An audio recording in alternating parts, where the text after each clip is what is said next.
Epilepsy एक sports बहुत important, सबसे मोस्ट इंपॉर्टेंट पार्ट रहेगा ड्राइविंग। अगर आपको सीजर्स आ रहे हैं तो अगले एक साथ आप ड्राइव नहीं कर सकते हो, बहुत इंपॉर्टेंट प्रिकॉशन है। अब आपको लगेगा सीजर्स से सिर्फ 2 मिनट के लिए आया, मैं ड्राइव ना करूँ क्या फ़र्क पड़ता है। प्रॉब्लम क्या है, अगर आपको सीजर्स आधे सेकंड का भी आया तो आप गाड़ी कंट्रोल खो जाओगे और फिर गाड़ी का एक्सीडेंट हो जाएगा, आपको फ्रैक्चर्स, हेड इंजरीज, डेंजरस तरह के कॉम्प्लिकेशंस हो जाएंगे। तो बहुत है, स्विमिंग बिल्कुल नहीं कर सकते, अंडर वाटर स्विमिंग बिल्कुल भी नहीं कर सकते हैं।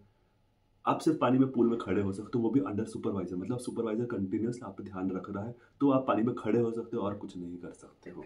किसी भी तरह का adventure sports, bungee jumping, rock climbing, mountaineering, trekking, ये टोटली आपके लिए अवॉइड हो जाते हैं। Deep water activities, deep sea activities, under water activities, snorkelling, scuba diving आपके लिए बिल्कुल मना रहता है।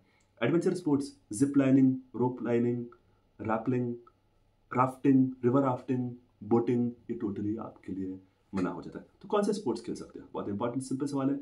कोई भी ग्राउंड स्पोर्ट्स है वो खेल सकते हो, cricket, football, volleyball, hockey, tennis, basketball, ये सारे स्पोर्ट्स इजीली खेल सकते हो। तो आई होप मैंने आपके काफ़ी सारे डाउट्स इस पॉइंट में क्लियर कर दिया। एपिलेप्सी और डाइट के बारे में आज डिस्कस है कि क्या खाए क्या ना खाए। तो हमें याद रखना है कि कौन से डाइट है जो सीजर्स का रिस्क बढ़ाता है।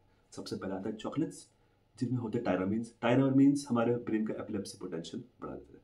दूसरा आते हैं कैफिनेटेड प्रोडक्ट्स। कैफिनेटेड प्रोडक्ट्स में आता है सबसे मोस्ट इंपॉर्टेंट है कोल्ड ड्रिंक्स, चॉकलेट्स, जिससे दोबारा सीजर रिस्क बढ़ जाता है बिकॉज ये ब्रेन के लिए एक्साइटोजेनिक टॉक्सिन्स रहता है। तीसरा आता है ड्रग्स, किसी भी तरह के ड्रग्स, रिक्रिएशनल ड्रग्स बहुत सारे। तीसरा, ये चीज़ें बिल्कुल अवॉइड करनी है। चौथा आता है Chinese food, momos, spring rolls, noodles, Manchurians, fried rice. अब इसमें प्रॉब्लम्स क्या है कि इसमें रहता है एमएसजी। एमएसजी मतलब अजीनोमोटो या मोनोसोडियम ग्लूटामेट, जो कि सीजर्स का रिस्क 10 गुना कर देता है।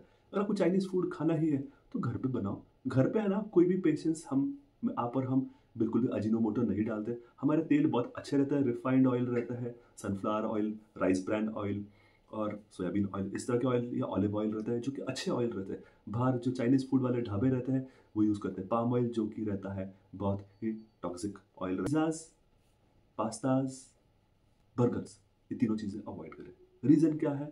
इसमें रहता है मैदा, ब्रेड में होता है मैदा। मैदा सीजर का रिस्क बढ़ाता है। दूसरा, इसमें होता है चीज़।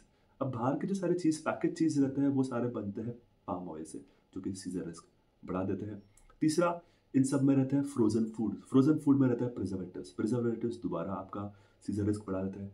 चौथा, इसमें रहता है आलू टिक्की या बर्गर में, जो कि पाम ऑयल में फ्राइड रहती है, जो कि रहता है बहुत ही बुरा। तो ये सब चीज़ें आप टोटली अवॉइड करते हैं। आप बर्गर घर पे खा सकते हो, आलू की टिक्की घर पे बनाओ, घर पे फ्राई करो, केचप के साथ खाओ, विदाउट चीज़ खाओ, विदाउट ब्रेड खाओ, ये आपको मैं टोटली अलाउ कर सकता हूँ। पास्ता हमेशा कंट्रोवर्शियल है, बिकॉज कंट्रोवर्शियल इसलिए क्योंकि पास्ता हमेशा बनता है मैदा का। आजकल बहुत सारे प्रोडक्ट्स आ रहे हैं जो बोलते हैं व्हीट फ्लावर पास्ता। तो इस चीज़ में ना आप उसमें प्रपोर्शन ऑफ व्हीट फ्लावर पढ़ो और मैदा फ्लावर पढ़ो। अगर उसमें मैदा है तो आप वो चीज़ भी नहीं खा सकते हो। तो पास्ताज आप टोटली अवॉइड करते हो। नेक्स्ट थिंग जो आप टोटली अवॉइड करते हो वो है डेजर्ट्स। डेजर्ट्स में होता है मीठा। मीठा मतलब इतना मीठा होता है कि हमारा ब्रेन को एक एक्साइटोजेनिक, मतलब ब्रेन को एक्साइट करता है और सीजर का रिस्क बढ़ा देता है। दूसरी बात ये भी रहती है कि सारे डेजर्ट्स में होते हैं बहुत सारे प्रिजर्वेटिव्स, तो वो भी बुरी बात है। तीसरा, बुरी बात रहती है कि इन सब में दोबारा पाम ऑयल रहता है, तो ये सारी चीज़ें अवॉइड करनी पड़ती है। प्रिकॉशंस आपको लेने पड़ते हैं।